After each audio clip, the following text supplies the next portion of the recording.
अस्सलाम वालेकुम and welcome to Techy Best. जब आप अपने कंप्यूटर में कोई प्रोग्राम या कोई सॉफ्टवेयर ओपन करना चाहते हैं तो यहाँ पर सर्च करते हैं नोटपैड और फिर से उस सॉफ्टवेयर को ओपन करते हैं। लेकिन इस वीडियो में आपको ऐसा तरीका बताऊंगा कि आप अपने सॉफ्टवेयर को सिर्फ एक शॉर्टकट से ओपन कर सकते हैं। ये सेटिंग करने के लिए कि आप अपने कीबोर्ड के शॉर्टकट से कैसे अपने प्रोग्राम को ओपन करें, मैं यहाँ पर इस गूगल क्रोम का शॉर्टकट रखना चाहता हूँ कि मैं अपने कीबोर्ड में अपना शॉर्टकट दबाऊं और उससे मेरा गूगल क्रोम ओपन हो जाए। तो मैं यहाँ पर क्लिक करता हूँ और यहाँ पर इस मोर पर क्लिक करें और इसके बाद इस ओपन फाइल लोकेशन इस पर क्लिक करें। इसके बाद अभी मैं इसका शॉर्टकट सेट करूंगा, तो इसको राइट क्लिक करें और इस प्रॉपर्टी पर क्लिक करें। तो अभी मैं इसका शॉर्टकट सेट करूंगा, तो मैं इसका शॉर्टकट सेट करता हूँ कंट्रोल अल्ट जी और इस अप्लाई पर क्लिक करें और कंटिन्यू पर क्लिक करें और इस ओके पर क्लिक करें। तो मैं अपने कीबोर्ड में कंट्रोल अल्ट जी दबाता हूँ तो मेरा गूगल क्रोम ओपन हो जाएगा। मैंने अपने कीबोर्ड में दबाया कंट्रोल अल्ट जी तो मेरा गूगल क्रोम ओपन हो गया।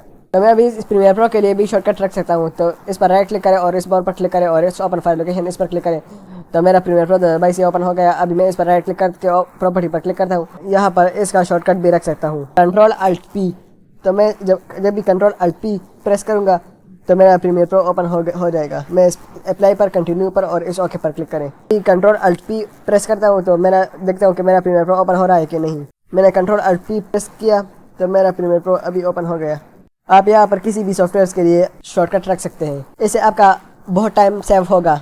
आप यहाँ पर ऐसे सर्च नहीं करेंगे, आप सिर्फ कीबोर्ड में वो शॉर्टकट की प्रेस करेंगे और आपका सॉफ्टवेयर ओपन हो जाएगा।